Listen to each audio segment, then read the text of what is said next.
It's hard to understand the way that you went out. I bet you're living with a little hint of doubt. Maybe next time when you gotta show your hand, you won't cut and run, you'll finally make a stand. 'Cause I know it's true, I'm finally getting to you. We're not through. Yeah, I know it's true, I'm finally getting to you.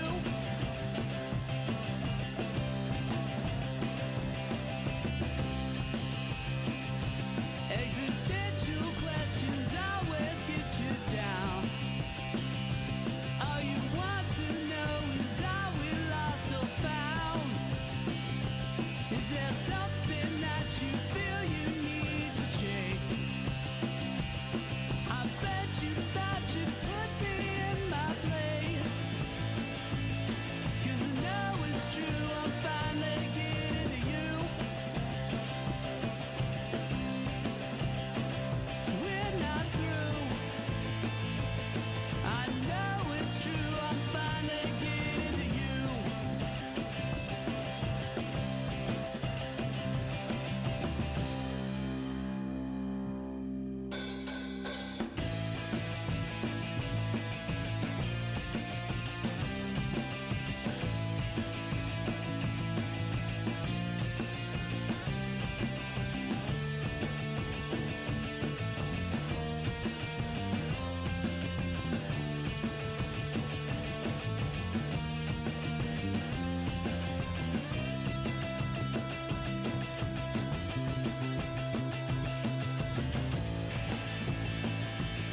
Yeah, I know it's true, I'm finally getting to you. We're not through. Yeah, I know it's true, I'm finally getting to you. You can run, you can hide, but inside, I'm finally getting to you. Yes, it's true. I still love you, but I am getting to you.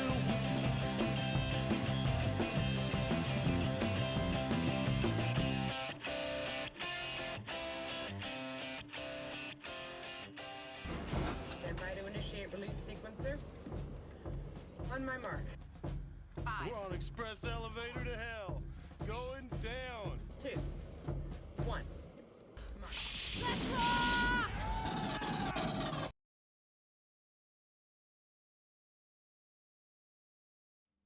Welcome back to the Resupply with me, Guy Next Door. Me, DK. And me, Fan. Bringing you your weekly-ish double tap of all things Space Marines and Laser Force. Look at us, all together, back again. Triple tap indeed. Hello, gentlemen. It's so nice to see your faces. How the hell are you? I mean, better now that, you're back.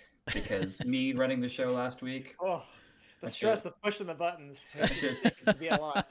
that shit should never happen, like, ever. So, You guys did a great job. I like we I don't know if you guys had said it, I can't remember now, but I did log in and watch the show. I was at a wedding in Sydney, which is part of the reason why I didn't go to Nats this year.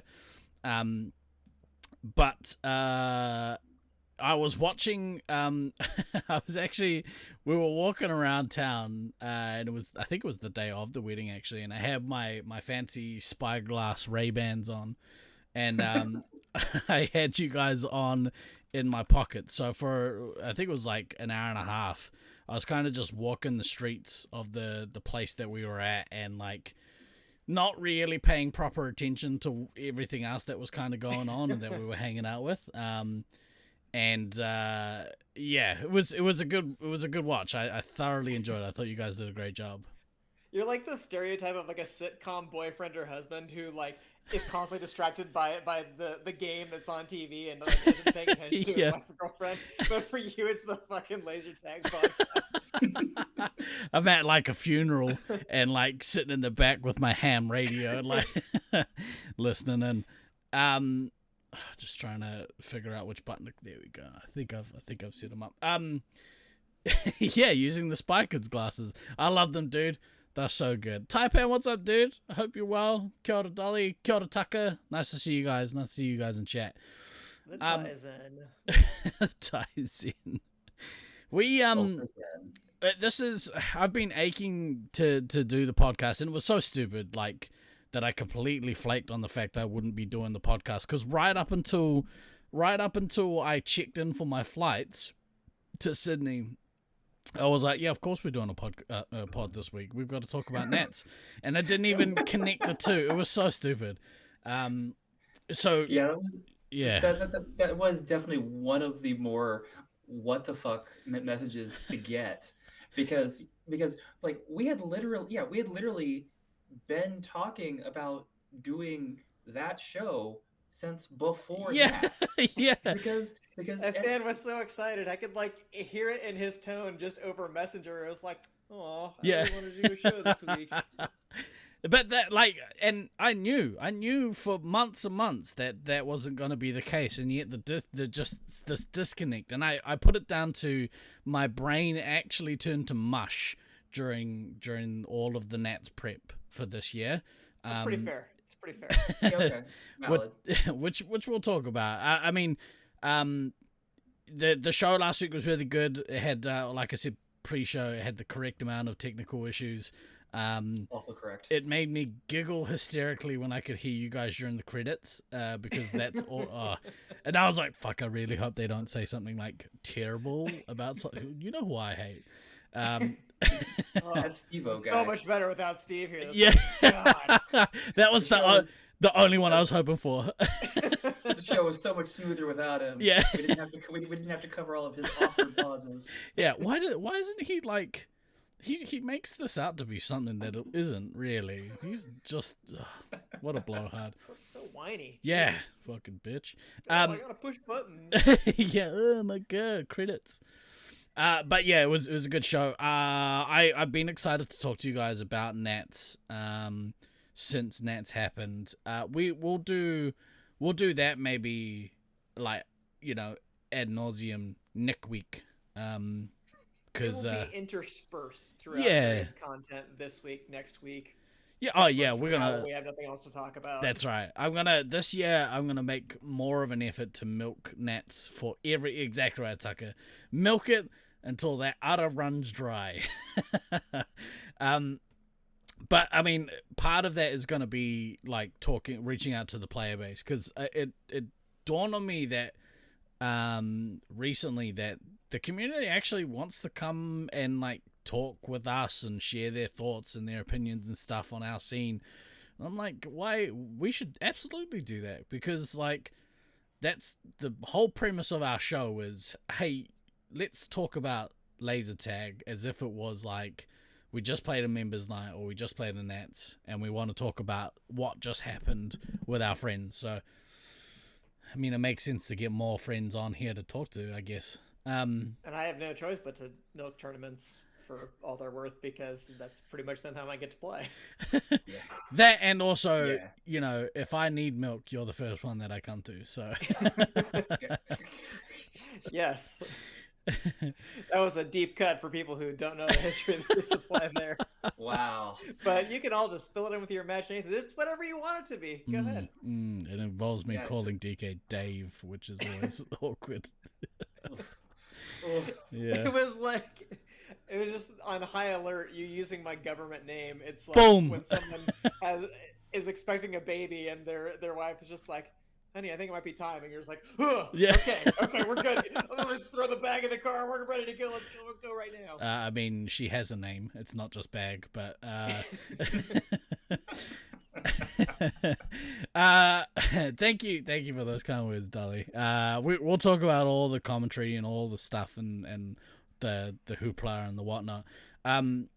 Before we get to our guest, I thought that my accent's stupid, but I thought my accent only got me in trouble in America, and it turns out it happens in Australia as well. Really? Yeah, but I'll touch on that later. See what I did there? I led into the story and I pulled it away. You edged us with that with that tease. I threw my neck out last night, so this is a real struggle for me today. But that was worse than the milking. What a terrible day to have ears. I'm gonna go ahead and say that the show was significantly worse with me here, so you're welcome. Before we get to Luke though, because it's in the title. I found out that traffic cones. You know traffic cones, right? They don't call them that in Australia. They call them witches' hats, which is this. Don't say yup like that's common knowledge. Okay, I mean, it makes sense. Like, I understand how you would get that analogy, but I wouldn't think that's common knowledge. Yeah, maybe if that witch was going to a rave, but like, it doesn't make sense otherwise. Anyway, I thought I would share that with the class because it's been bothering me for like the last week. Stupid. All the cool witches go to raves. Witches, please. All right, let's bring our guest in before it gets cold and gets the yucky skin on top. Ladies and gentlemen, please join me in welcoming to the show. Oh, and he unmuted himself and everything. So good. Ladies and gentlemen, let's say hello to our friend Mischief. Hey man, what's going on? How's it going? Whoa, I didn't want to whoa. make the same mistake as DK and Than at the end of last week's show. So I muted myself. Whoa. Let's do a good. proper introduction. Ladies and gentlemen, boys and girls, and non-binary pals, please welcome the current reigning MVP and Laser Force champion of the world, Mischief. That was the perfect time for a sub, by the way, Kodama. Thank you, bro. Excellent. Well done, Kodama. Let's- You got my Thank you, back. DK. let's- Thank you. My apologies. That was poor form on my part, but DK, you more than made up for it. Hey, Luke, how are you, bro? How's it going? I'm just got off work, threw on my Nats shirt, and I'm ready to talk about the tournament. Do you, Right. right off the bat, do you wear the belt at work? I assume you do, because why wouldn't you? I haven't had my turn with the belt yet. Jarrett has turn? been hogging the belt. Of course he but has. Youths. my work does want me to bring it in. Really? Oh, that's so cool. Oh yeah, in fact, I'm pulling up a little picture here. At one of our team meetings, they made me a cake. Oh, that's That's so awesome. awesome, man. Oh, that's That is brilliant. fucking great. I love. Yeah, Isn't it great when the people in your life actually care about your achievements like that? Like, and it's to us, it's a massive deal. To everyone else, they're like, "You guys are dumb," but it's so nice when they make the effort like that. That's awesome, dude. Yeah, even if they have like no real clue or idea about it, but they're excited about it because you were excited about it. Mhm. Bro, that is... And there was cake. I mean, Yeah. come on. wholesome. Who doesn't love Yeah. cake? What Now, what does what the type cake of say? Oh, It said I something. saw it said, "Congratulations, Luke." I didn't. see Global all the- World Champion, Loveland Phoenix Laser Tag Team. Congrats, Luke. Oh, dude, that's so good. Yeah, With very nice. the name and So everything. Very nice. When we won last year, your coworkers were like, "Oh, cool." That's brilliant. So obviously we've got you here to talk about all things Laser Force Space Marines 5 Internationals, and you joined the illustrious group of people who have now won a Space Marines 5 Internationals title. And we talked about it on stream. There's actually, considering how small our scene is, the amount of people who have won titles is not a massive list. It's not that big. It's not that big. how do you feel? How do you feel after the tournament? What's kind of the feelings now? They kind of dimmed a little bit, or you still riding that sweet high? Oh my goodness. I'm experiencing tons of gratitude just for everyone who actually came out. Not trying to just be nice, but I mean, I care so much about the people, and it was such a blessing to actually get to experience being on the Loveland A team and go and actually win it. I mean, the whole thing was one of the most intense emotional experiences of my life. Mm. And so after that night, when you interviewed me, it was like I watched everything back a bunch, and I was freaking out internally, and then I just wanted to get away from it. Yeah. I really did, and I wanted to step back and like I I've had a lot of moments of getting back in touch with that 14-year-old kid that started playing tag, and like, why did I really start this? Mm. Like, I'm very happy that I won this, but gosh, I'm so ready to just get back to having fun now. Winning is fun. Yeah. Winning is fun. No, I know that feeling though. That sounds about right. So But yes, also I do. It's like echoing DK, and I'm sorry, Steve, I cut you off. no, My that's bad. okay. But yeah, I do understand the post-win emotional drop Mm. where it is something you've been working towards for so long with so much intensity, and then it happens, and you just fall off a cliff. It's more like relief at first than genuine joy. Like that comes later. I don't want to speak for you, but that's how it felt for me. Tucker said you ditched him for 2 weeks. I assume you haven't gone back to tag since Nats yet. I think that's good. No, I will be back, Joe. But He's lying. No. I dig it though, because it's I find that,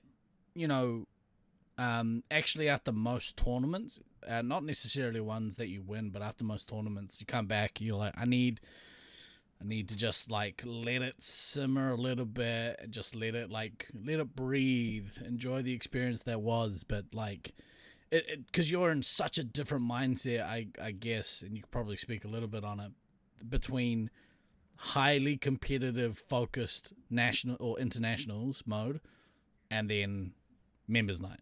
Like is that kind of where you're at with things? Like, yeah, of course, when we were hosting Nats, it was a necessary evil that suddenly members night started to become practice night. And many of our players kind of got the short end of with that, having to play against Loveland A team. Or if you weren't on either team, you were often watching. And I'm very thankful for all the players that was like practice, because this was huge.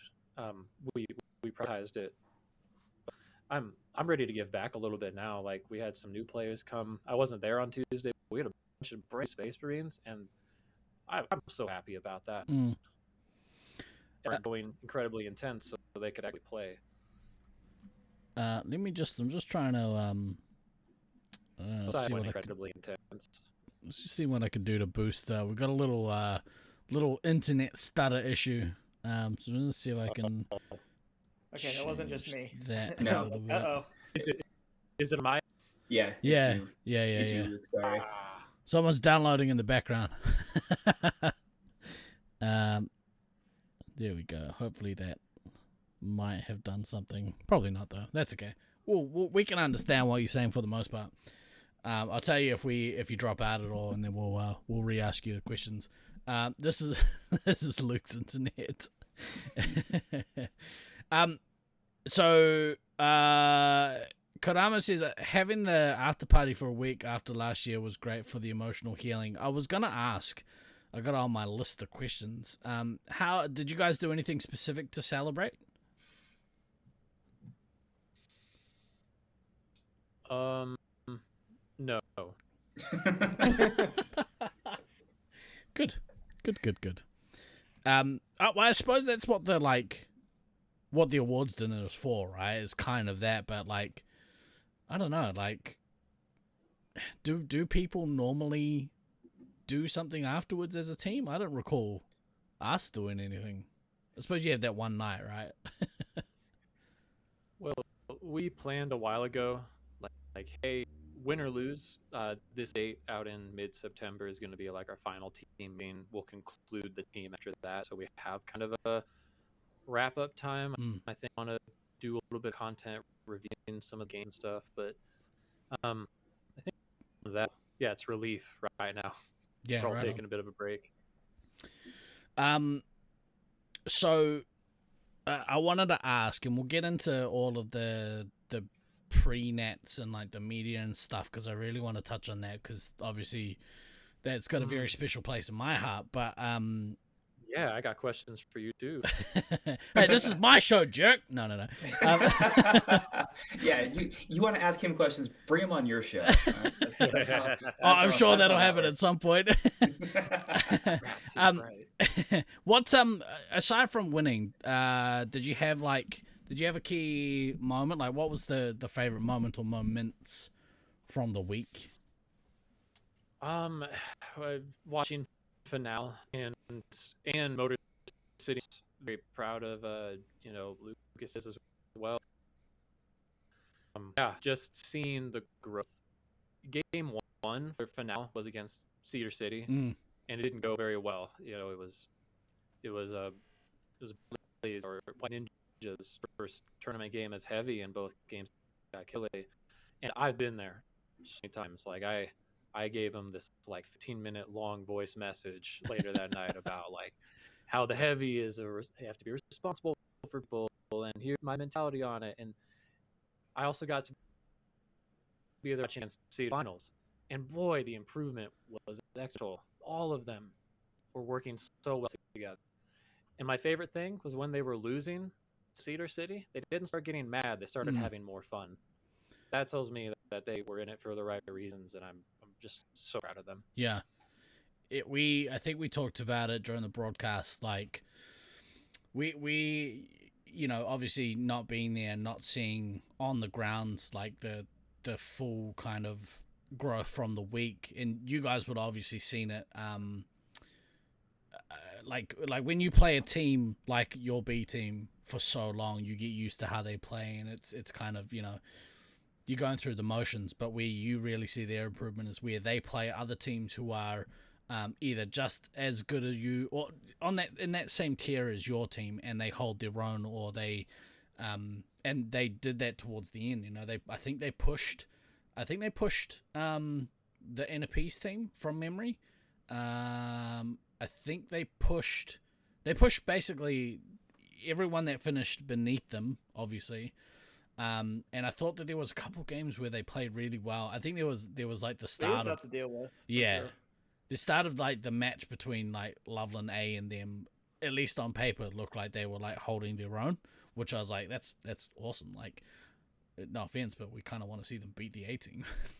But I definitely didn't want to see them again in finals. That was partly why I was so happy that we beat Cedar in the winners bracket the first time, so we didn't like have to play like Five Nights in Loveland or Syracuse in particular, because I'm just like, they're throwing some weird curveballs now, and I don't necessarily want to have to fight them in the losers bracket. Yeah. So I would agree with Luke on that one. Question for Luke: Did any time you get chuggies during the week? No chuggies. Healthy food. No chuggies. I thought chicken was a vegetable. Chicken eats vegetables, but but yeah, aside from, because obviously like that's a massive thing. Did you have any like specific moments that you were like, "Fuck, that was awesome"? for you? I mean, I had one that involved Luke, but I don't think he thought it was awesome. Yeah, that sucked. Do people know about this thing? Maybe no. We actually deliberately did not tell this story on the air last week because we knew you were going to be on this week. So that's very humble. I would like to share it real quick. Good. Yeah, it's in our finals game against Inner Peace in the winners bracket. So the first game we play, we had done this switch. I went on the commander, Josiah went to heavy weapons, and I got beat up by DK, Nolan, and Dill on the second floor. I get pushed back. Kodama breaks in. Josiah and I both flush to try to flush out Than and Applesauce over in the fortress. So we're both going over there, and we're thinking, oh, they won't be able to get the resets off. And Than resets me off of Josiah 6 consecutive shots for each of us. I say, Josiah, move. And Josiah, with Kodama on the other side of third, is like, you move. It was really bad. It 100% from a playing perspective was the highlight of my tournament. So I do want to say thank you for giving that to me, because there was definitely this moment where I realized where both you guys were, where I was, where there was nobody that could possibly get a cross shot on me, and I had this moment of, there is no way this is going to work. And the hardest thing was figuring out which of you I had the timing on first. And then once I figured that out, it was like, okay, yep. And when I did it the first time, the look on your face was, okay. And then when I started doing it the second time, watching your face just fall completely was delicious for me. And now, having watched that game, like we apparently tried very hard to give it back to you at the end, but that one shining moment in that game made up was the highlight of my tournament. So thank you for that. I got like a power boost like 90 seconds into the game, and I'm like, what the fuck just happened? How am I getting a shot? Like, well, I guess Than just got a bunch of shots. Was that game one of the semis? That was that was our first game against them, and then the second game they took it real fucking personal. And they're like, nah. They're like, go away now. Yeah, nah, brah, nah. So we definitely paid for that game in the second one, but again, personal moment was fucking great. So for anyone who didn't watch that game, I highly recommend going to a Laser Force tournament on YouTube and watching the final series. Watch from that match onwards. I mean, the whole week was awesome, but that match, at one point, I think both me and Scythe were like, this game's over. Inner Peace have it in the bag, and the moxie that your team showed to claw that back and make it basically even it up. We were like, oh my god, what the hell? Well, that was amazing. And I would imagine that wasn't necessarily because Inner Peace completely shit the bed, although obviously there's a little bit of that. But I think like it's more of a testament to how well you guys rallied. Am I reading that correct? Like, is that kind of what it was like, or or is that just from a spectator's perspective?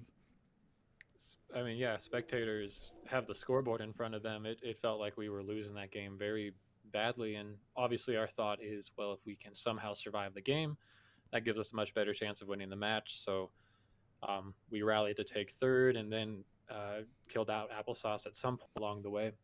But they ended up with so many more lives than us that all of us sitting at the top floor, there's like a minute or two, we're just staring at them. I think somebody on my team got a base. I have to go back and watch it. But in the arena, you could hear green team is ahead by 400 points. And then everybody on California is like, okay, get them. Yeah, it literally, like, as soon as we heard that, it was like kicking a hornet's nest, and we're like, we gotta kill these guys right now. Everybody go. I will admit, I literally had no idea what was going on. The game was just chaos. I knew that we'd lost Applesauce, but I'm like, I got a whole bunch of lives before she died. Surely everybody else did too, and everybody else is pretty healthy. I come upstairs, and Dill's like, DK. I'm like, what? He's like, get Than. He needs to reset my shield. I'm like, why? He's like, I'm on 2 lives. I'm like, how the fuck are you on 2 lives, dude?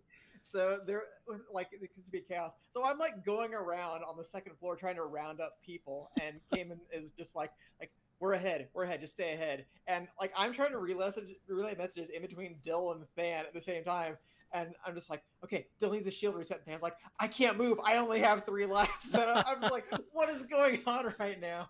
So I'm like, Dill, you have to come here. I can't move. He's going to shoot me. And I'm like having a duel with Bromley at the same time. And then all of a sudden somebody gets to that base and we just like, everybody go. We got to go now. And I'm like, I still have like 13 lives. So let me just go ahead and start attacking. Yeah. I came out of that game. I think it was just like one life getting his bases the way you should, like a pro. And I was like, I can't believe you got your base. That was, in my opinion, one of the matches of the tournament. It was awesome. It was really fun. Yeah, that game specifically was really, really good because we were certain, like, this is in a piece of smashing. This is going to be like their match, which means they're going to go through to the finals and it's going to make the next round so much interesting. Oh, dude, it was, what a twist. It was great. Yeah, that was definitely one of my favorite moments of the week. And then because Sadama's in chat, I know he's going to appreciate this. At the end, we're trying to hunt out Josiah, and he gets put down by Josiah at that cubby right below pencil and runs away. And I start coming in, and Gamon's like, don't let him reset you. And I'm like, I got rapid fire. It's fine. And I just like two-shot Josiah and took him out of the game. Like, don't tell me not to reset him. I'm going in right now. What have you guys got? I've got like a bunch of stuff here, but most of my shit's about like content. Well, I think this will actually be a good segue because I was going to ask, and you did touch on this a little bit in the VOD when Steve, you interviewed them right after the win, and you discussed this a little bit, but I just wanted to hear a little bit more about like what kind of your philosophy was behind like rotating positions and introducing that new lineup in finals where you and Josiah played 3-hit, but you've been playing heavy most of the week. You switched over to commander. Like, was that always the plan? Was that in response to a specific strategy that had been deployed? Like, what went into that? I think, and remember, you started a lot of the information I have. You kind of gave me on my podcast. We have a whole episode where you teach me how to build a team. So a lot of that went into it. Oops. Guess I should have kept my mouth shut. I know, right? Good job, DK. But no, it was 9 years of watching other teams do really cool stuff. I listened to you two talk last week, and like people have different philosophies on how you're supposed to build a team going into tournaments, and it's really contextual. When you're the home team and you have all that time to prepare, you have the luxury of being able to practice multiple lineups. If we were traveling as a team, I don't know that we would have done that same kind of strategy because we'd all be in a new maze and it's hard to play a role when you only get like a couple games on it. But it started with Josiah heavy. Josiah is, I would say, our best heavy by a reasonable margin. But a lot of our other positions compared to Josiah, Simply Okay, Ghost, myself, we all felt pretty confident that any of us could play commander really well, almost at that level. And there were different play styles to consider. At the end of the day, we had like 4 lineups that we thought we could use in finals. You combine that with some of the openings that we had practiced, and we wanted to use the element of surprise ultimately. We wanted to be able to counter what our enemy was doing and not give them a chance to see it during round play. So it kind of was a long-term plan then to say like, hey, we might want to throw a curveball in at finals and give them a totally different look. Yeah. I mean, it kind of sucked because I heavy's my least favorite role by a wide margin in Loveland Arena. And at first we were like, okay, so Josiah's going to play heavy. Then it was like, oh, what if Luke plays a couple games? All right. Maybe I can like take some games off so people can't watch Josiah. And then it became, I play the entire tournament and round play on heavy to hide Josiah, and I'll say worth it. Well, you crushed it, man. I didn't like going up against either of you if you were playing heavy. Yeah, it's I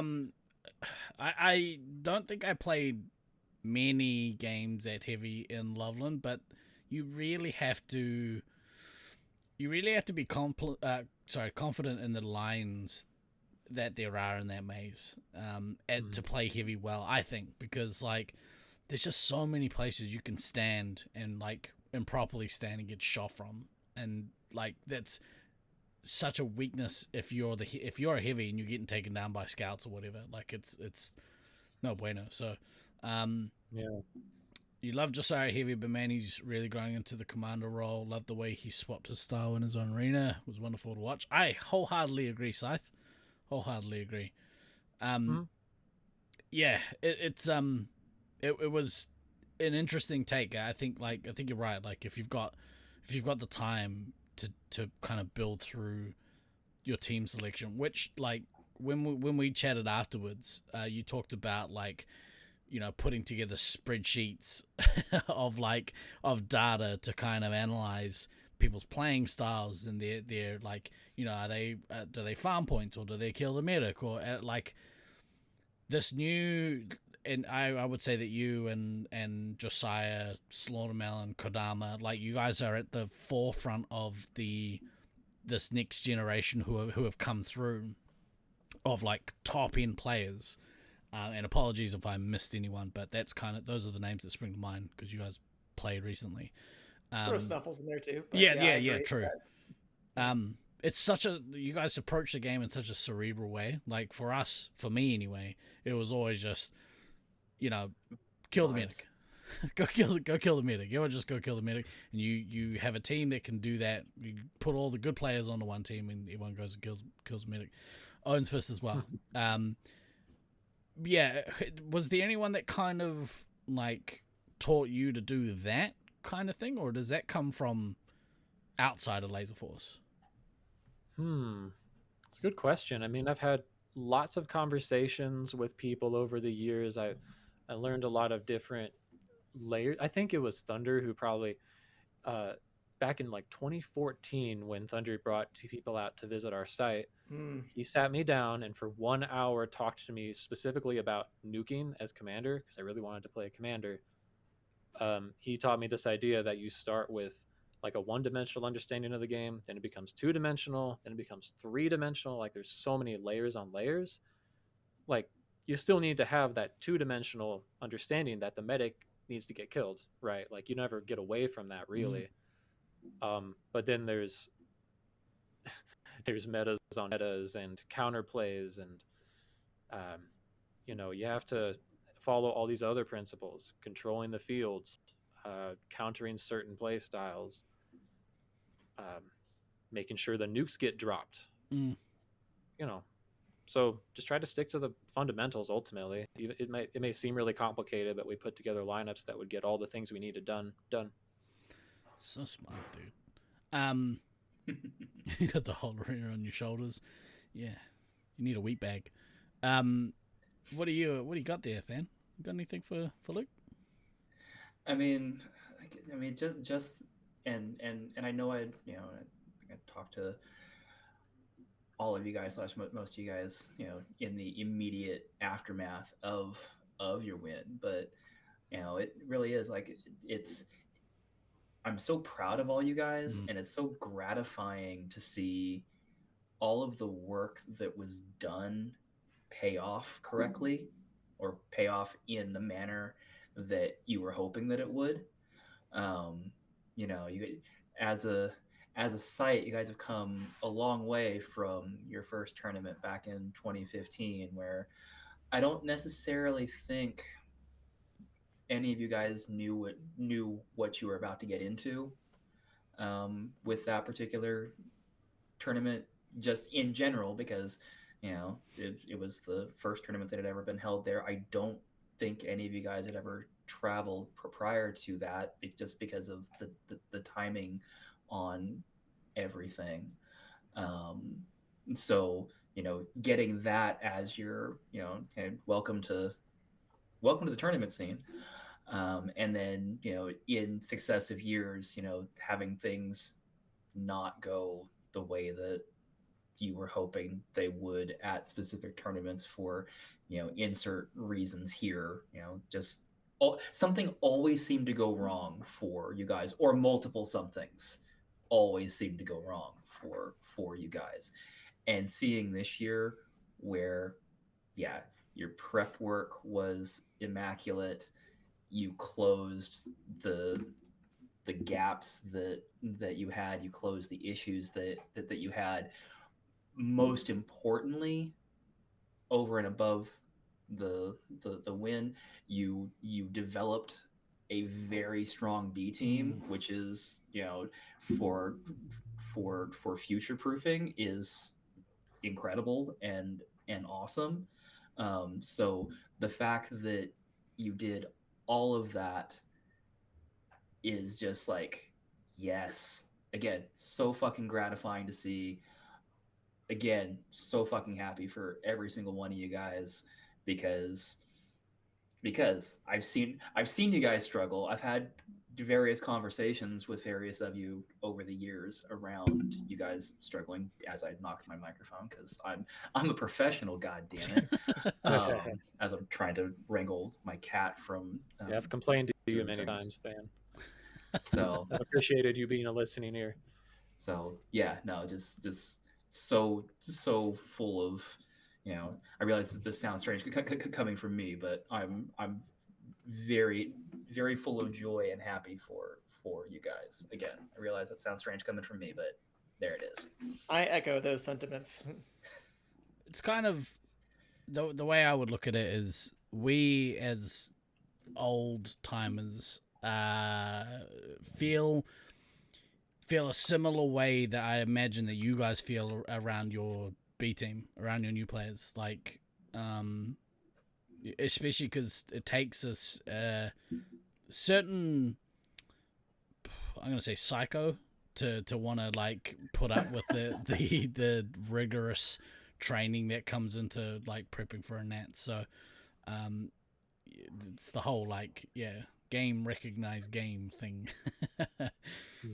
I wanted to pivot unless you guys want to ask anything else specifically around the tournament. Like we had a post Nats interview where I like absolutely loved talking with you and your teammates around the win and you know specifically around that. But did you guys have any like game specific stuff, or we can circle back if you need to? Or I was also going to ask, and this could just be I think a general discussion for anybody here, is that at this net specifically, I was kind of noticing the meta, for lack of a better term, really shifting in a direction that was very aggressive. Like I would describe the way most of the top teams played heavy as being offense first, as opposed to the way that things have kind of operated in the past. And resupplies and medics specifically, maybe making a few more of those high risk plays to tally up some additional hits, score some points. So it seemed to be kind of shifting in that aggressive direction. I mean, did you also kind of see that or feel that throughout the tournament? Was that a deliberate strategy? What was your perspective on that, I guess? Absolutely. I mean, if the enemy team is pushed downstairs, then that's the best defense you can offer for your team. Why would I allow them to keep space upstairs, where they can more easily get at my resupply? So that's part of maybe the meta of heavy, but it's also partially why we played the way we did. I mean, Ghost and Brahmatized. Why do I need to send my heavy out to be killing them when my scouts can do it perfectly fine on the first floor? I mean, those two were incredible. Their medic They were very scores. tough to deal with. And it's just an arena where like you really can't guarantee the safety of your team away. One lost trade and they go down. So I mean, part of our strategy was Sergeant Tucker and Simply Okay. I mean, I will absolutely credit one of the main reasons we won this tournament. I mean, you look in finals, both 3 hits pushing out our resupplies, and they were on it with their resets, with where they slipped Sergeant Tucker. Sergeant Tucker would move expertly from one area to another, never leaving the top floor and evading those extra hits. Like this is not a safe arena. It is not. Nope. It's one reason I like Detroit. Like if you get pushed out in Detroit, you can just move backwards a little bit. There's like 5 fallback areas. There's like none here. So yeah, heavies are. It's more effective to try to push them out. That's a better defense than just holding a line usually. And it's a team effort. That's why the whole defense was prioritized, and they had to do so much coordination. it's such a I don't know. Like it did seem maybe that is kind of the way that Loveland Arena is played, because it is. I don't know if I've seen it at many other arenas except for maybe Brisbane. Brisbane, you can kind of have your heavy push out a little more, but that's only really so you can control, the parts of the arena that the heavy has to control. With you guys, like, if you can, seemingly if you dominate those zones, then the other team has no other option but to go downstairs, which, as we keep getting told, the floor is lava. You basically don't want to go downstairs. Yeah, obviously, home site will always kind of have an advantage, even if some people don't think so. Well, and I know we've had this conversation about the Loveland Arena before, but the Loveland Arena is an arena that punishes mistakes exponentially. One mistake is bad enough.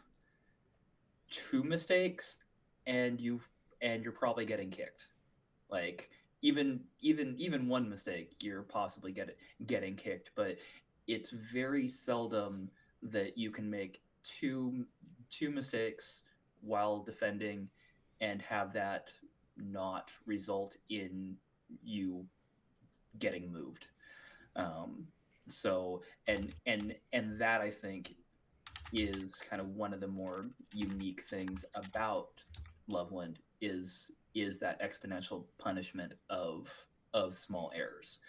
I mean, you get that in Auckland to an extent as well, but I would say that Loveland is probably the most punishing for that. Well, you don't, out of like, places there's we play.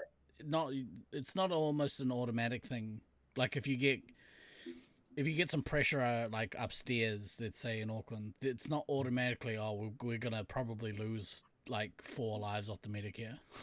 Like you can be in a defensive spot, or you can set like proper backtracks and stuff, except for the long ramp, you generally can't be shot from random, anywhere across the second,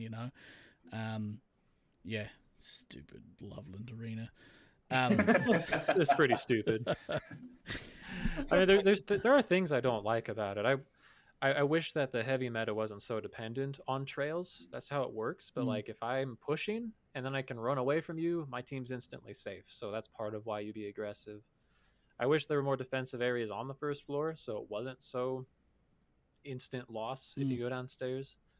Like having downstairs defense, which you guys, Inner Peace, you in the final game, you were exercising a pretty unique defensive strategy on the bottom floor underneath a red ramp. I remember that from like 2018. I think Kodama's team would do that, but I wish there were better ways to do that so it wasn't so instantly over when you go down. I mean, you can probably survive getting kicked once if you're able to reestablish, but you probably can't survive getting kicked twice. Like going back upstairs carries risk with it, because it's like, okay, we can try to take back upstairs, but if we get kicked again, like we're fucked. This is over. And we did have a few team discussions definitely about, if we do get kicked downstairs, here's how we're going to approach this, and here's some of the areas that we're going to try to post up on, because it's not like we're going to be able to hold second and third floor every game indefinitely. Against you guys, against Cedar City, probably against Loveland B, there's going to be instances where it's like, yeah, we don't have control of those areas. So if something bad happens, how do we keep that from going from bad to being a total disaster? And it still didn't go great anytime we got kicked downstairs, but no, it did not. There were at least a few things that I felt can be done to try to mitigate that. But it does require really multiple people on your team to do themselves very well and having good communication in a way that is much deadlier than it is upstairs. I wanted to ask, do you guys have like a particular mindset going into finals, into the finals brackets? I mean, it's a pretty broad question, I know, but For me or for Inner Peace? for you. you guys, This is I about don't you. care about Nick. these guys. You're the star. You're I the mean, they guest. must Come have- on. I mean, I want to know their mindset too, honestly. Like, and Sentinel, but that's another discussion. But yeah, our mindset was we're going to activate the plan. We're going to flip positions, but emotionally, I mean, we had never clung to each other for support so much. It felt like I didn't even have time to worry. We just had to execute. Okay, we won that match, thankfully. Execute. Okay, we did it. We're done. And it was animalistic almost. I don't know.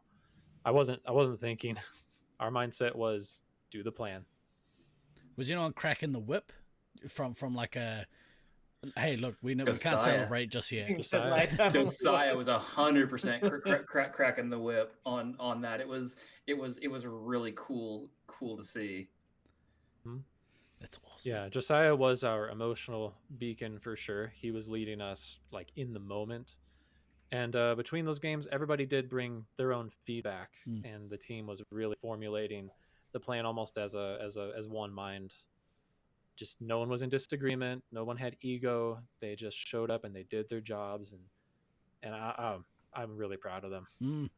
That's a special thing. Hell and it yeah. doesn't come around very often, so it's good to appreciate that when it does, because it's like magic, pretty much, to have that kind of like shared purpose and camaraderie to the point that you know what you need to do, but you don't even really need to discuss it because everybody already knows what they need to do, and it's just like, yep, let's go out there and do it. I guess. In fact, I want to make sure I credit Sergeant Tucker. Before our finals against Cedar City, we were about ready to go in, and he insisted, like, "Hey, listen, they're doing this strategy where they're flipping.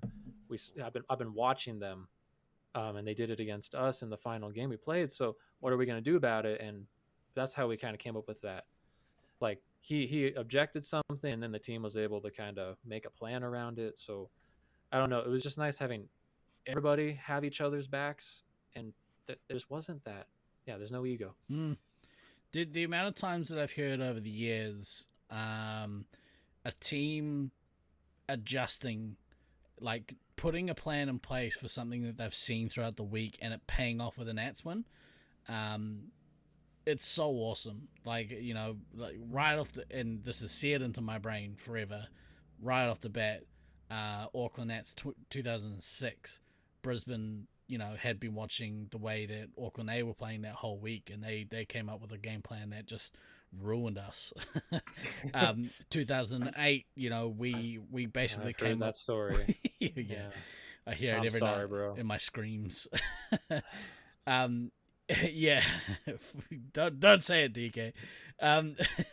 The 2008, you know, we had a game plan to kind of nullify, you know, just simply not getting elimed, and that got executed perfectly. So it's really cool to hear, you know, you speak on that, because it's such a mature and championship mindset to be able to have, like, all right, we know, we saw a thing, let's you know, we've got the talent, obviously, let's now engage our brain and figure out a way to kind of counteract it. So dude, that's awesome, makes me tingle.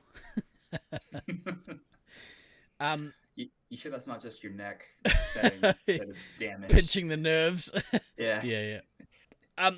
Well, I mean, whilst you're here, then I'll extend that same question to the members of Inner Peace that are here. Like, what were your guys' mindset going into finals? Well, I know there had been discussion throughout the week of people saying, well, since we're doing evens and odds in the pods, would it actually be better to finish in second or third? So to have another crack at playing Loveland Phoenix again. And we talked around it a little bit, and to me, I just would kind of almost squash any discussion of that when it came out, because I'm just like, no, we just play who's in front of you. Like, let's try to win all the games that we can, because it's also good to have that kind of morale boost also from knowing you can beat another team. So if we don't get to play Loveland Phoenix again, we're still going to have to see them in finals. if we beat them once, we're probably still gonna have to see them again anyway. So we need to make adjustments to that stuff. But let's not like tinker around with, well, should we play differently to try to get this seed versus this seed? It's like, nah, just go out there and try to win. Like, don't overthink little things like that. So I was just going in, I'm like, let's beat the teams that are in front of us. We'll keep taking chances until we win or the chances are spent. Right? Yeah, and the reality is, like, would it have been, nicer if we'd had the time to be able to do 2 full rounds instead of having to go into pods? Yes. Like, I think everybody can say, yeah, that would have been the preferable outcome to everything. But yeah, it was very much a case of, okay, well, we're here. Let's not look past the match in front of us, and let's go. And and credit to Loveland, taking it very personally, the game that we took off of them. Credit to Cedar for altering their game plan to beat us in finals and put us in third. I mean, other teams executed well, and but even with that, like, I'm not unhappy about how we ended out. Like, third's a fair result. I think we mentioned this last week. Like, the games that we had against Cedar, we went 50-50 with them throughout the tournament. They just happened to win the games at the Crucial right match. time to move into second. But I'm not going to look at either of those teams that finished above us and been like, oh yeah, we were clearly better than them. We should have beat them. It's like, nah. Like, I think we're a good team. I think we were up there with Cedar, but they're going to win some. We're going to win some, and they happen to execute at the right time. You know who took it personally? Dallin with that 9K heavy game. Yeah. Oh my goodness. He, I would say, peaked at the right time. Let's say that. He kind of went Super Saiyan in that match, and it was scary. I definitely was not getting as many tags in the back on him as I had in some of the previous games during the week. It was really interesting to see kind of the differences in the teams. Like, obviously everyone's got similar goals or the same goals when you're playing in a game, but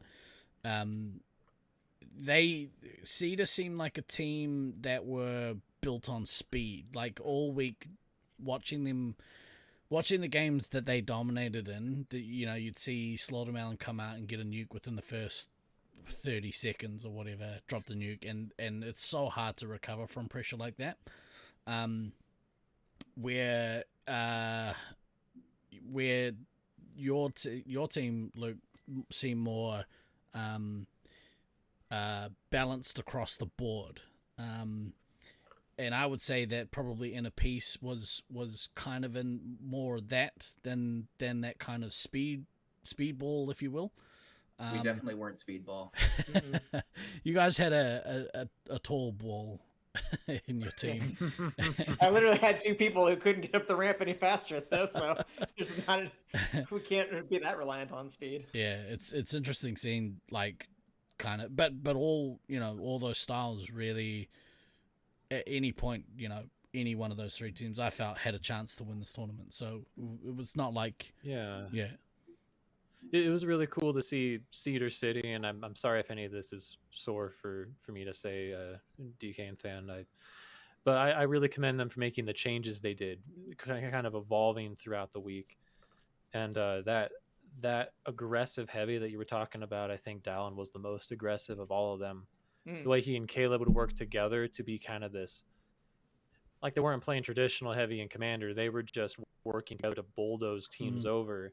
And Meds and Chaser were doing such a good job of being independent, able to find the safe spots. It allowed for a very different play style that kind of reminded me of Detroit in 2019, the way that Micro would go out and start beating on the other team. and Stu and Ghosty would kind of go be independent. It worked pretty well in our arena. It's a very Brisbane style of play too. For so many years, watching Traj and Rusty be this 2-pronged battering ram and just beat the shit out of everyone at the very start of the game. And like for a lot of teams, it's so hard to come back. If it's like being hit by a tsunami, right? Like if you can withstand it, then you should be okay for the rest of the match. But like not many people can just stand there and take a tsunami right in the face. No. Hey now. Right, let's pivot a little bit because I got a bunch of compliments and shit about the stream and whatever. It's nice to hear nice things, which is cool. Whatever. But I was just saying to the boys that the reason why the stream was as successful as it was because of the amount of work that you put in prior to the tournament. I wanted to gauge like just roughly how many hours do you think you put into creating media pre-Nats? A lot. First of all, no, you put in. I'll split it 50-50 with you, Steve. I mean, you did so much work. Work, yeah. An actual week For sure. Work, yeah.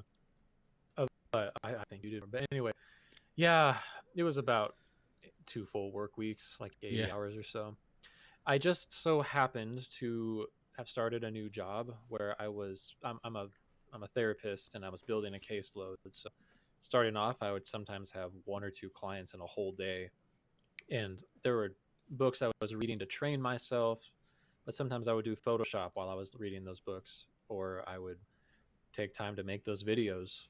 And just I had an opportunity, and it doesn't help. Look, it's incredibly narcissistic, but like my team was gonna get to be one of the main teams under the spotlight for this tournament, so I was like, cool, let's highlight my friends, and let's make the Loveland tournament the one that's freaking the best that we've ever had as far as the streaming goes. Yeah, it looked amazing, and I gave you some supplies for sure. You executed, man. It was so professional. I cannot wait to go back and watch the whole thing start to finish. It's the stuff with like the player cards and the player interviews was really cool to see, and I forwarded some of the videos to just other people I know who aren't even in the laser tag world, and even like my grandma was commenting on this, and she's like, "Oh, I really love that. I love learning more about the players." That's so cool. That kind of stuff.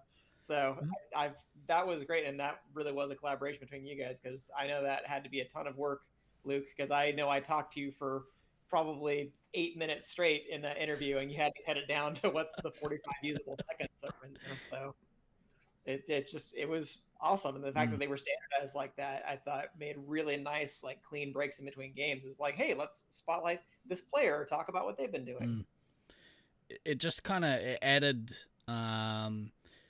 so much flavor to the stream. Like I hadn't and I don't know why, but initially with the stream I hadn't thought about a way that I was going to try and implement the actual interviews that you did, and because I didn't want to miss anyone. I didn't want to do too many double ups. I wasn't too fussed about doing double ups, but I definitely didn't want to miss anyone. I don't think I did. Apologies if I did, but I don't remember any double ups. I mean, maybe they happened, but I just don't remember them. So you obviously weren't doing them where I'm just like, hey, we just heard from them the last ad segment. What the hell are you doing, Steve? That's more why I wasn't too fussed at double ups, because not everyone's going to watch the whole time. Although there were a couple people that were in chat for most of the stream. Shout out to Loki's wife, who I believe was in chat for basically the entire time. He's awesome.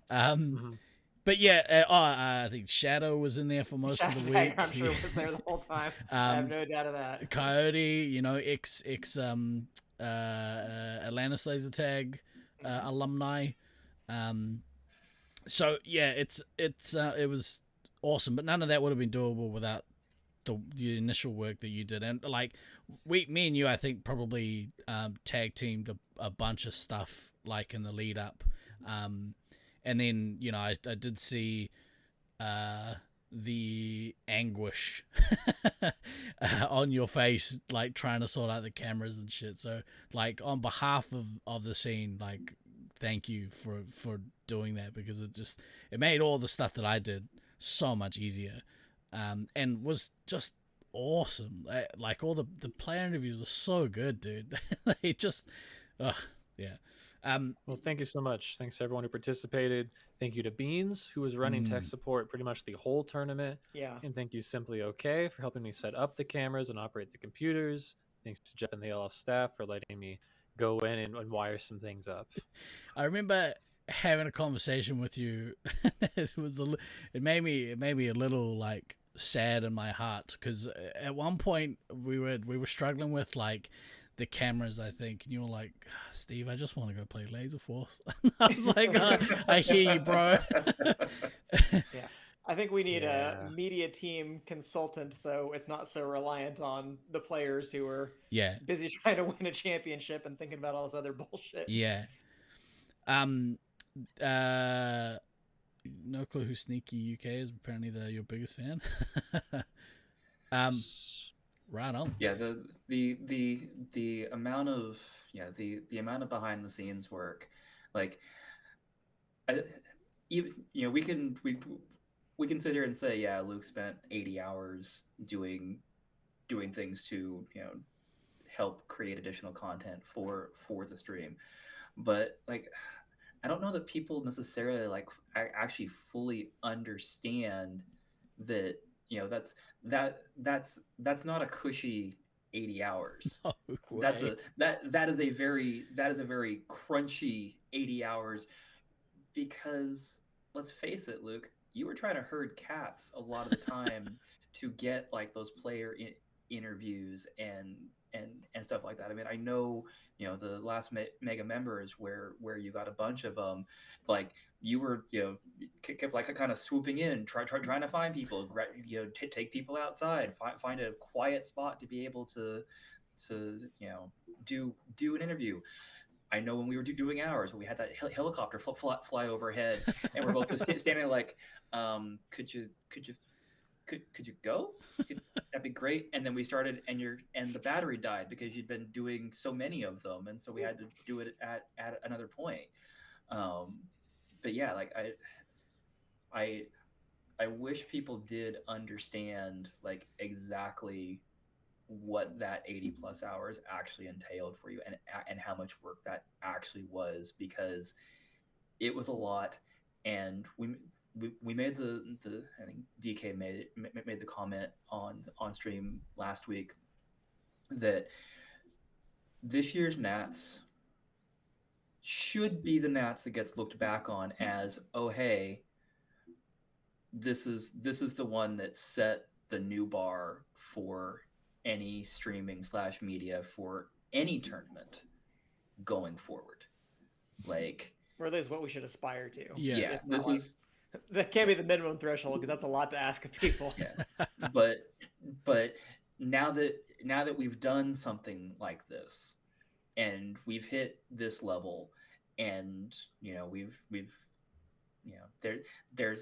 there's been a whole lot of borrowing back and forth between our streams and Zone streams and everything else. Like, there's been like within the wider community a lot of like, oh, that was really cool, we're going to steal that idea because that was really cool.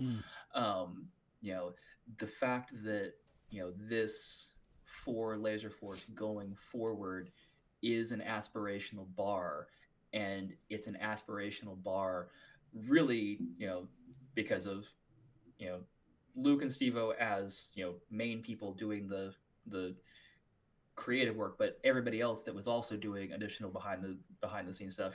Scythe jumping on to help with the commentary, so Steve-O wasn't talking for 40 straight hours of games like that. That would have been terrible. He did so good, man. Oh my god. And I know I'm missing names right now, and I'm sorry, but like, yeah, everybody that contributed to this, everybody should be proud of themselves. It's a massive achievement. YouTube should be the most proud, because you guys definitely did the most towards making this what should be an aspirational Laser Force streaming experience going forward. Wow. Thank you, Than. That's a high honor. And from all of you. And I can't see the comments right now, actually. I'm just looking at the video ninja, but if there's anything, thank you. And thank you, Sneaky.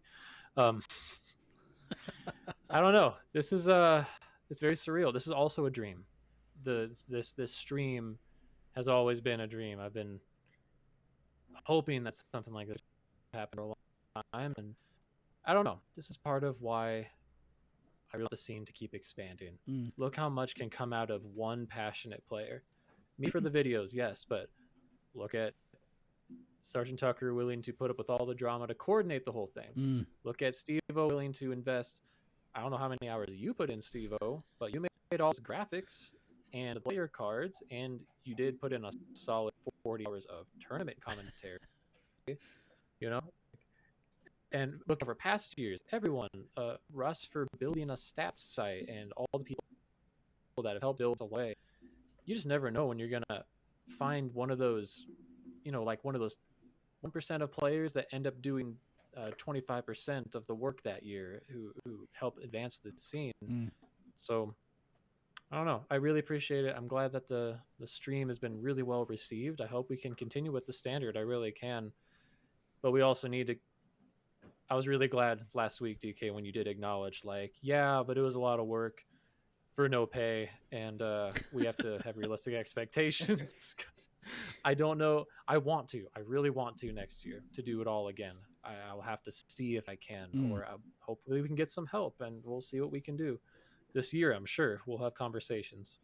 I know there is definitely interest in getting a production of similar value next year from some of the people who've reached out, because I think they did recognize how hard you guys worked, and we're just like, man, they put a lot into that and it looked great. Like, we want to do the same. We want to take that and then do it even more. And if people are just gonna keep raising the bar, then that's great. That's why I want to keep playing. I don't care that I'm about to cross the wrong side of 40. I want to keep enjoying this experience of having this burgeoning media experience. So it's cool. I got there's no official announcement for next year as of yet, right? Not yet. It's like the worst kept secret in the world. Yeah, though. the dates I know were put into the committee group, and there was discussion there just to make sure that there wasn't anything that should prevent them. But I don't think they're official yet, so we probably shouldn't announce anything yet. Yeah, if there's something official, we will see something official. I know the people who are involved, they will get the information out when it's there. So I've been contacted by several people, just to like kind of say, hey, look, the production I droned on about it. I can't remember. It must have been on day 4 or something, but I got told multiple things that people really shouldn't tell me, because I've got a microphone, I got a platform, and I got a big mouth. So they're telling me it can be a wondrous or very dangerous combination. Yeah. Like, unless you make me sign an NDA, I'm gonna definitely let stuff slip. But but if I got contacted by multiple people just saying, hey, look, we want to set a standard for next year. Can we start working on this early? And I was like, yeah, absolutely. Like, I would love to obviously be involved again. Knowing how much work I did and knowing how much work you did, like, it is a little bit of a daunting task to be like, do I want to do that again? But I mean, that's the truth. I said as much as we'd love to, there's a cost. 100%. And like I said it on stream, like the streaming from this year is actually right up there with one of my favorite Nats memories, and I wasn't even at Nats this year. Like, but it felt like a piece of me was, and I think, and hopefully, and from the feedback that I've got, it felt that this was the closest that people spectating Nats felt to being at Nats when they couldn't be, that's the goal, right? Is like you want to bring Well, them in. Done something that's never been done before. Like Yeah. you literally have a completely unique viewpoint on a Nats as it's unfolded because you're the only one who was experiencing it all in real time commentating on the games. I mean, you and Josh together, but right, Well, it's yeah. a very different look than usually happens at a Nats to have not just the scoreboard, but the cameras and then an actual discussion of the game. Yeah. As it's happening. And part of that comes down to the people you're working on. You have to have the right people. And so my concerns for wherever it is held next year is that, my goal is to play next year. But in saying that, I had so much fun commentating this year that I kind of like, do I announce my retirement and go full time in the booth? Because it was so much fun. Like, and I don't often like to sing my own praises too many times, but I feel like I got something to offer from a clown point of view that no one else does. So it makes it hard for me to want to give up the microphone. I think that we can all agree that you certainly contribute something. Just noise. It's mostly noise. They play, you dance. You know. Yeah, it's all good. But in saying that, like, dude, and I sang his praises on the stream, and I'll sing him again now. Josh's perspective on the game. Now obviously, Scythe, I think would have preferred to play in that tournament, but I got that impression, dude. Selfishly, just having him with me the whole week, and initially I was like, I mean, I don't know if he could do the whole week. I don't know, like, if my ego can like give up control for the whole week.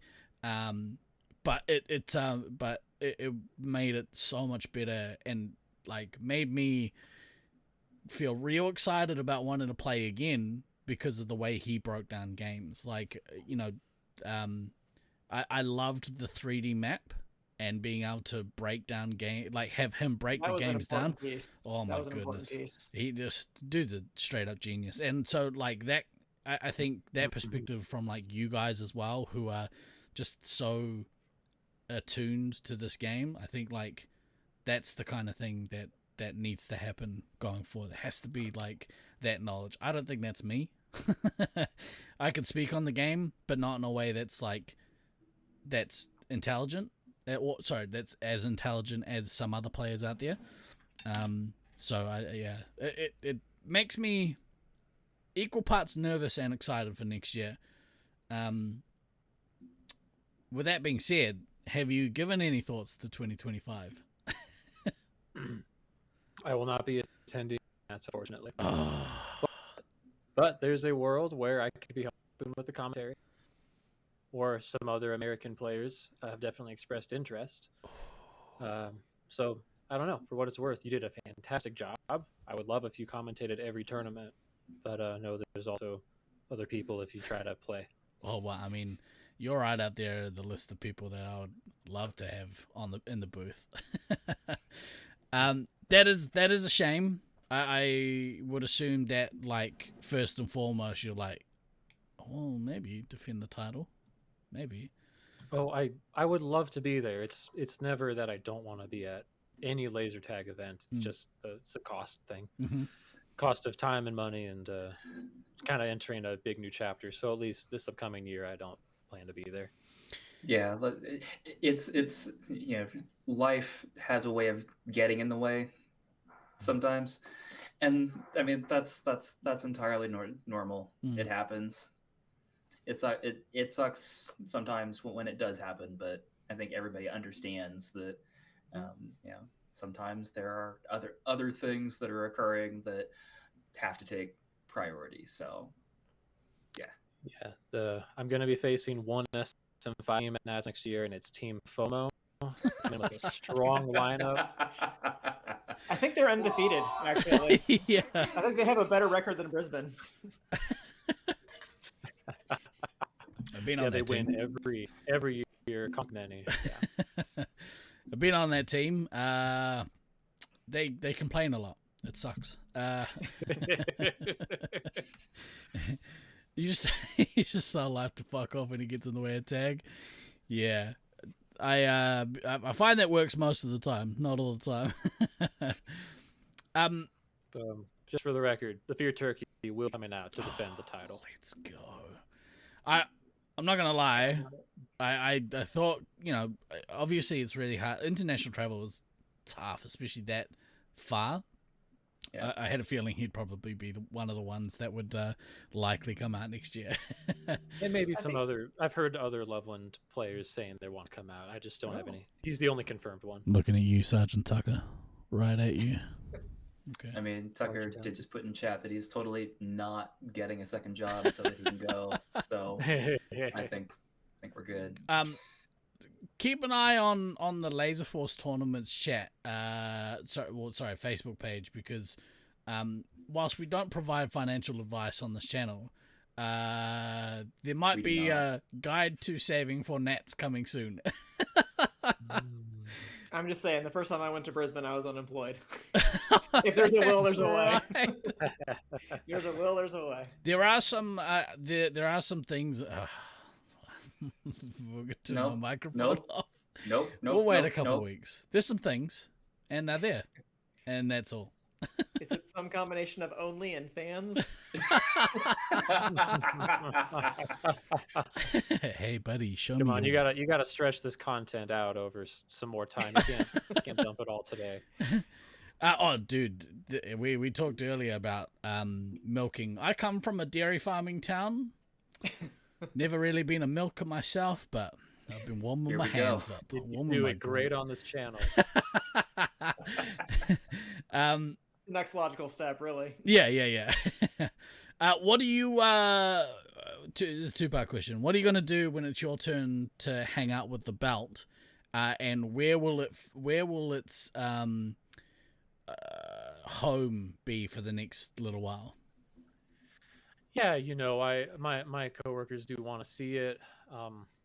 My boss, Chris, was very supportive of me going to this tournament. I was applying for the job, and I told him I have to take at least some half days or full days off. He's like, yeah, you can't miss that. That would be like Peyton Manning missing a playoff game. He's a very cool guy. And, some local Denver. Yeah. And it will live right here when I'm sleeping, right against my chest. There's a good snuggle partner. I can confirm that. There's your OnlyFans content right there.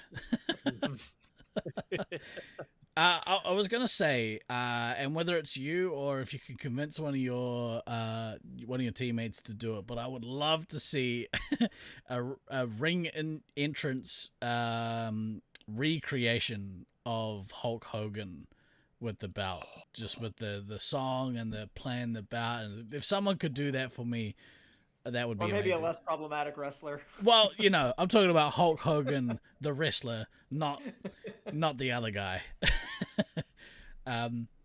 We don't want to see the other guy. Yeah. But I'll look into it, Steve. Awesome. That's brilliant. For you? Just for me, yeah. Because you asked so nicely. Yeah, I'll definitely subscribe for 6 months to that OnlyFans. I'll show you my face if you give me money for Nat's travel. All right. $20 is $20. I know. What have you guys got anything else for Luke? I think I feel like we have appropriately gilded his lily around all the work that he did. It's beautiful, both man. Both production wise and team wise. So I feel like we've said a lot of good stuff and everything that we needed him to hear. So I think we're good. I just gotta say, congrats again, especially on the tournament win, because I know, like, the stream is great, but I know that your first priority was securing that championship, and it's a special thing to be able to see you guys work hard and achieve your goal. And I'm happy that you've joined the ranks of the champions. Made me cry, jerks. Very much. Yeah, it was incredible. I'm gonna tell the team that Than gilded my lily on our team group chat and just see what response that gets. A bunch of therapists breaking that down. Perfect. And you know, when we were talking about the stream, I was just thinking there's someone we definitely forgot to shout out, and it was Slaughtermelon. Because if he didn't get that sponsorship from Liquid Death, that's what sparked us into, we need to make this awesome. Yeah. So him taking the True lead that. on that was awesome. 100%. We were always going to do something, but you're right. That's essentially the fuse that got lit, to make sure that everything was lifted another level from what it otherwise would have been, I think. Because it would have been cool, but this was cooler. Yeah. Yeah, And I mean, absolutely. Liquid Death ads were cool, but the ones that Steve-O made were obviously the best Liquid Death Correct. ads in the universe. We'll was make you awesome. better. I think they really at this type resonate of with a content. general audience. Yeah. If only I had shot it in landscape and not portrait, would have been perfect. I think. Well, actually, I shot them with these. I shot them with my glasses. So they don't often like being in real low light situations. So yeah, thanks Ray-Ban Meta. Glasses. Is there anything else that you wanted to say before we finish up today, bro? Oh gosh. You know what? I have stuff that I'll milk for my own content. Check out the Laser Of Horse course. Loveland, because we're, you know, the second best podcast, or the Laser Cast. We're gonna do a breakdown of the whole tournament, and you can expect us to. Honestly, I'll say it publicly. Like, if anybody wants to come on and commentate any of the games that you might have played in, would love to get some of those on our channel as well. Like, give people a chance to, you know, have their voice heard. Because everyone's opinion on this game, I think just hearing all of it makes it so much more special. Can I just touch on that real quick? Because the week leading up to Nats, the week before, I had this real crisis of faith, is how I like to put it, or crisis of ego. Mostly because of the quality of content that you guys that you continue to put out, but like the podcast that you guys do is so smart. Like, I had this it's such a stupid thing, but I wear my heart on my sleeve. I generally share everything that I'm thinking about. I love it. I had this moment where I was like, these kids, man, not only are they not only are they now better than me at laser tag, which like is its own Correct. thing. But they're now creating content that is so much better than what we put out. It made me realize that like it's really good, but I'm looking at it wrong. It's not necessarily better, it's just different. And like I wrestled with those demons for that full week and came to the conclusion, and it's how I actually feel about this, you know, since basically I think Tucker and Goldfish did a podcast like years ago. The more content that we have as a scene, the better. Yeah. And ultimately, if there's a product that comes out that is quote unquote better, it shouldn't be, you know, like met with whatever, we were there first, but rather, this is awesome. This is more content that we as a community get to consume. So I had a full spiritual journey and like a full like I described it as mush brain, because like by the time Nats kicked off, like my brain had turned to goo and started leaking out my ear. But we're really proud of the stuff that you guys are building, and again, we'll just keep gilding your lily. I feel violated. I know, right? It's so gross. Yeah, I do too. Jesus. But why is work it so here is much worse done. when I say it? Because It's the accent. No, it's just that it's the second time. If DK says it, I'm out. Yeah. Oh my goodness. Jerking his check. No. Yeah, I yeah. appreciate it, Steve. Yeah. Yeah, Sorry, I was go trying to say. No, I mean that. Yeah, I was just gonna say like it was this whole dumb thing that I went through that ultimately got resolved, and at the end of the day, like people should hopefully consume like as much of the content as they can, and the more stuff there is, the better. So, Yeah, look, I'm glad you said that. Like, you're my friend, and you're all my friends. That's part of what makes this tournament scene so great. It's part of why I thought the player interviews were so important, honestly. That people watching were just caring. People don't usually stick around just for the game. They stick around because the people are so cool. yeah, People who actually show up and play. 100%. So when people are coming onto the resupply or onto Laser Force Loveland, I hope they are starting to get to know us as people, and that invites them to come participate with us. So I understand what you're saying. I know that my production quality is a million times better than yours. However, Accurate. 100% accurate. I don't think any of us are going to necessarily. where's that in goodness. stream button? Which I dropped a nuke in your face, Yeah, bro. right in my face. Eat it, old man. I do not genuinely believe that. I'm still piecing mine together post. Dude, I'm just screen capping off of Discord. That's what I'm doing right now. I Like, say you, we you take definitely off have and some nuke better the entire production site quality from in other orbit. areas. But the I point say is, we take off and nuke the entire site who's from orbit. nuking? The bees. I forgot the bees were a thing. Look, we serve different purposes in the community. Yeah. I don't think we're large enough yet to where we should be super annoyed by other content. Like White Not at Ninja's all. making a channel. Cool. Tibia had us on for an interview as Oh, well. she's the and queen. She's so good. Anybody else who wants to make content, please, would love for you to do it. Just yeah, if we get to the size of the NFL, then you can start getting nitpicky about that person shouldn't have an opinion, or that production quality sucks because it's saturated. We need more people.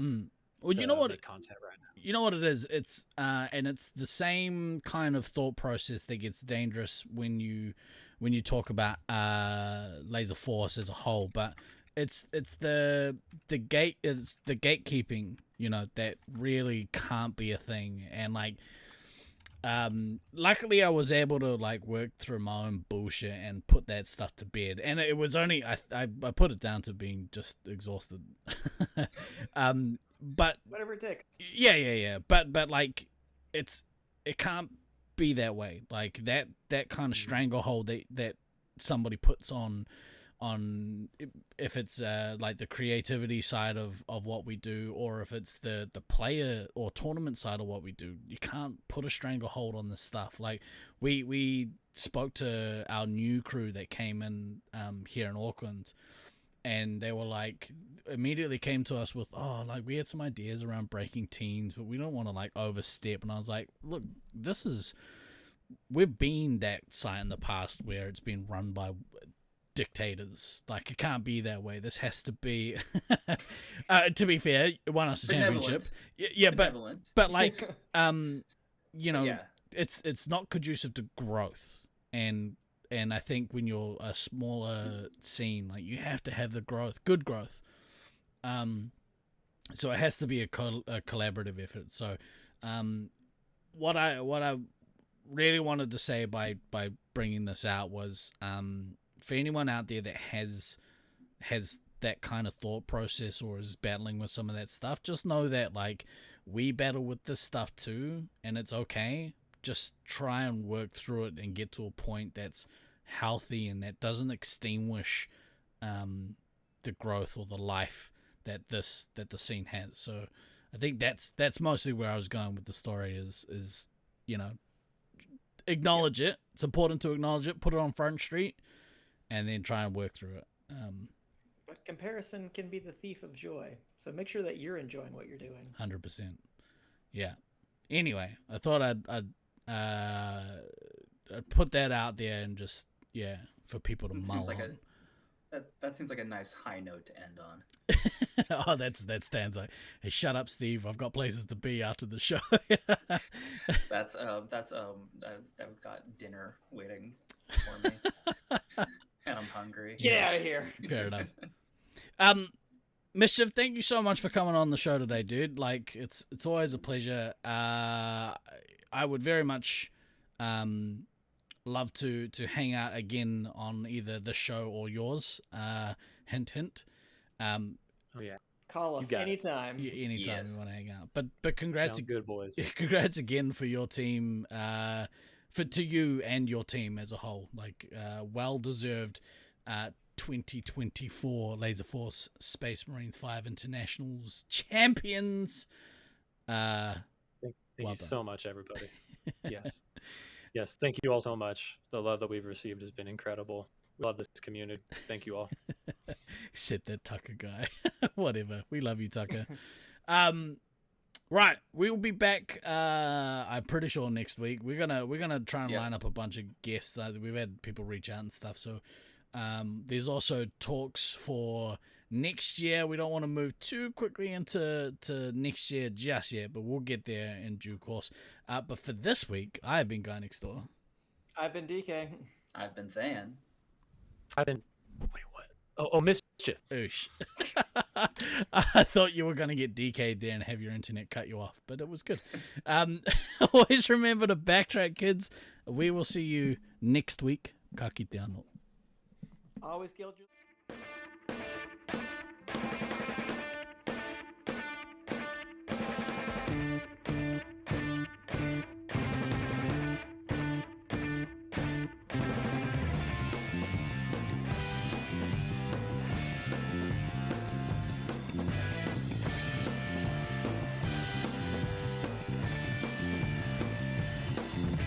I've been throwing daggers in the night. I've been chasing all the stars, stealing all their lights. The cut so sharp, cut so deep. If they seem to hit their target, must be what we reap. 'Cause you don't know what I know. You don't feel the way I feel. All these places I wanna go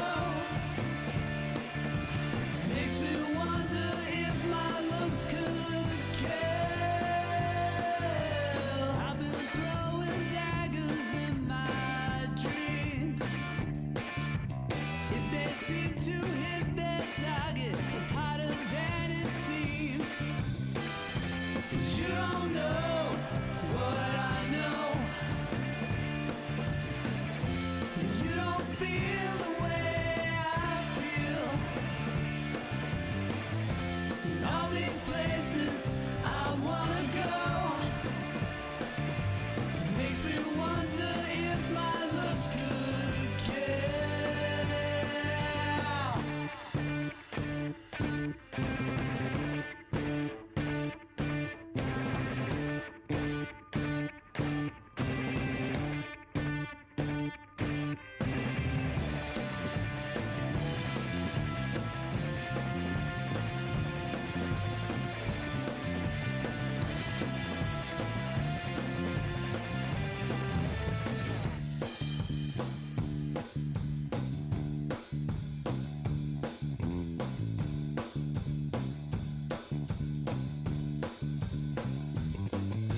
I'm a well-known stranger, walking my own path. Gave up all my mysteries just to get a laugh. You keep me hanging on so tight. Sometimes I just have to wonder, do you know wrong from right? 'Cause you don't know what I know. But you don't feel